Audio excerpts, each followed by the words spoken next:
Well, in Nick Dunlap, the PGA Tour has a story and potentially a star. Humble guy, beloved by his teammates, and based on the body of work so far, someone who likes the heat.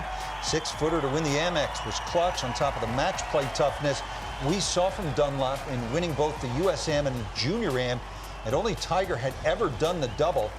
Dunlap and Ludwig Aubert as well speak to the strength of elite college golf. It is like the tour in and of itself these days, and the gap between elite college players and the PGA Tour is narrowing.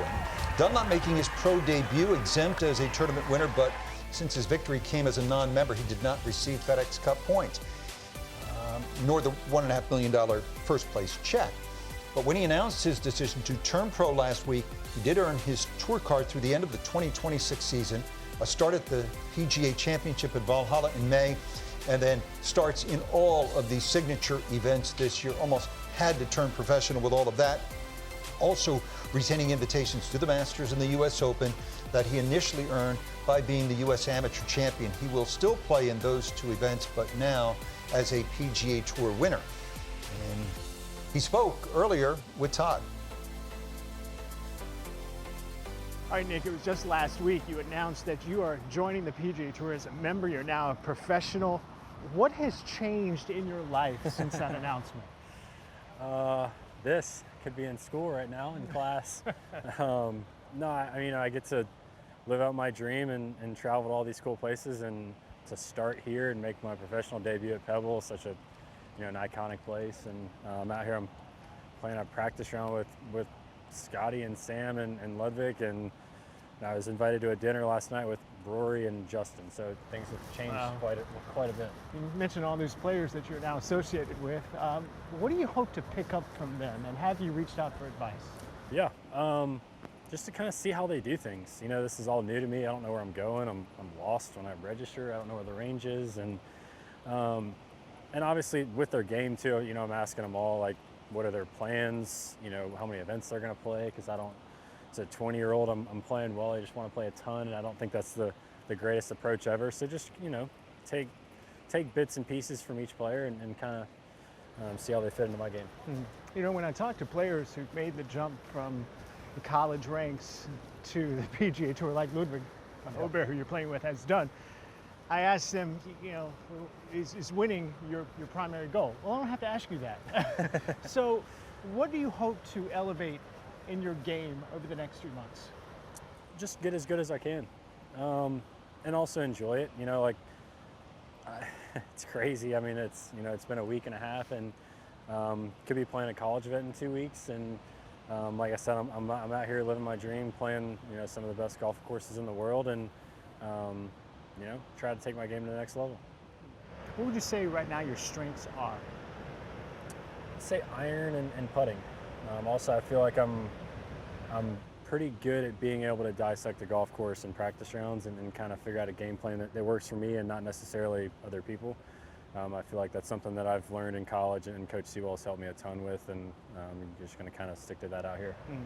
It's not a bad office out here, right? No, Have you had a moment to or maybe you will have a moment this week to reflect, is like, wow, I've done what I wanted to do as a kid. I'm now a member of the world's greatest tour. Yeah, I remember playing this golf course in a video game, but just I'm bad at it. But take as many pictures as I can, just to and never know when it could be, but be able to look back on this and just enjoy it. Final thing, here in this signature event, how would you define a good week for you? I really don't know. I don't know. It's still the same. Come out here and try to learn, and Hunter and I will put together a game plan come Wednesday night and go execute as many shots as we can. Enjoyed our time. Look forward to seeing you more out on the PGA Tour. Thanks. I appreciate it. All right, Nick Dunlap with Todd Lewis. Of the 7 others who won PGA Tour events as amateurs, 3 went on to Hall of Fame careers. Dr. Kerry Middlecoff, Gene Littler, and Phil Mickelson. Doug Sanders, excellent record. Scott Verplank, no slouch. He was solid. Could have won more, but for injuries. And then Fred Haas and Frank Stranahan were the others. You said something while he was being interviewed that caught my attention. Go ahead. Yeah, I mean, I think it was $1.5 million he would have won if he was a professional. And he wasn't eligible to get it. And first prize went down to second, which was Christian Bezuidenhout. I think he should have got it. Maybe not immediately, while he's still an amateur, but maybe put into an account that one day, when if he did turn professional, that would be there for him.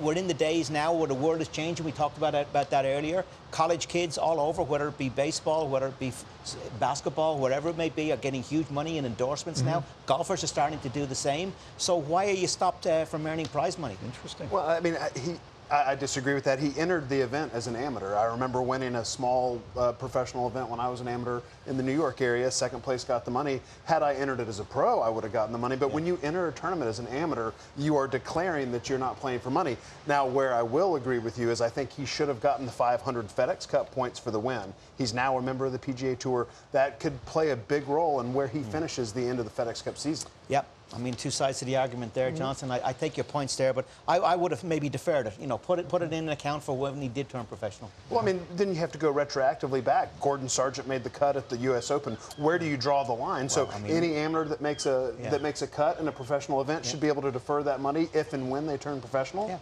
I think the rules are changing. The world is changing in golf. I think it's a matter of time before that happens, like a lot of things in the game. How good do you think he can be? I mean, he's sitting at a two-top with Tiger Woods. Is the only guy to win a U.S. Junior and a U.S. Amateur. I'm not going to say he's going to be Tiger Woods, but his ceiling's high.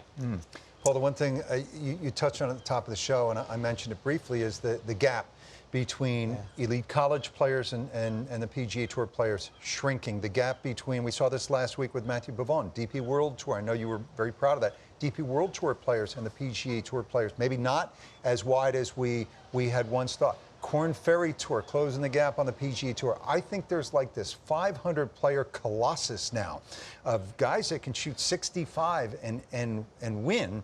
So the sort of the new Tiger Woods is parity is the new Tiger.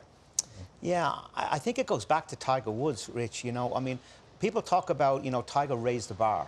But what he did raising the bar, not just in what he won, it was the different elements of the game where he raised the bar that we hadn't seen before. He hit the ball further than anybody else. He trained harder than anybody else. He putted better than anybody else. Mentally, he was better than anybody else. So he created a vacuum that people since, and colleges in particular, are coming behind and filling in that gap. So they've all learned from what Tiger have done. Look at guys lifting weights now. That was never done, certainly before he came on tour. Certainly when I played on tour, when I came out on tour, nobody lifted weights. Nobody went to the gym. So all of those bars were raised. I mean, everything that's going on with technology now, everything's going on with instruction, with the flight radars and the TrackMans and everything. These guys are getting cutting down to the bone of it.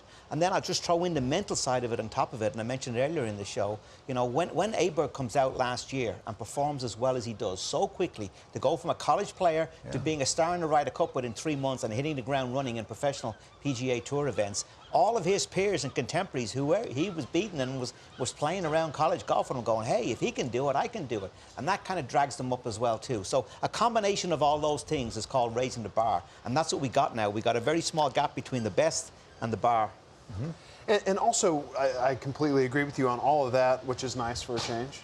And think about how... It's like being with Brandel sometimes, huh?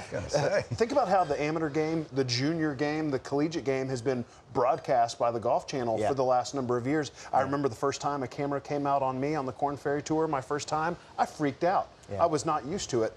Guys like Dunlap and Aubert, they've been used to having the cameras and the people watching and the eyeballs and the media questions. So I think that has a lot to do with why they're so ready as well. And Paul, lastly, there are now all of these pathways to the very top of the sport, the PGA Tour pathways from Europe now, Korn Ferry Tour, PGA Tour University, from the very top of the college game out here. Yeah, I mean, that word meritocracy is used a lot, and I think that's probably what you're going to find in the game of golf going forward. There is going to be a pyramid system even more. We may well have two products with live over here, the PGA Tour, but there will be hopefully more and more events where they come together. I don't think it's going to be a 30 tournament schedule. I think it's going to start out very, very small and only a couple of events on top of the majors, and maybe over time it can grow into something more. But the most important thing is it's not that elite level, it's where they feed from. And one of the great things that the PGA Tour has done is taken guys that are elite at collegiate level and give them a card straight away. Okay, you've proved yourself, off you go, have a go.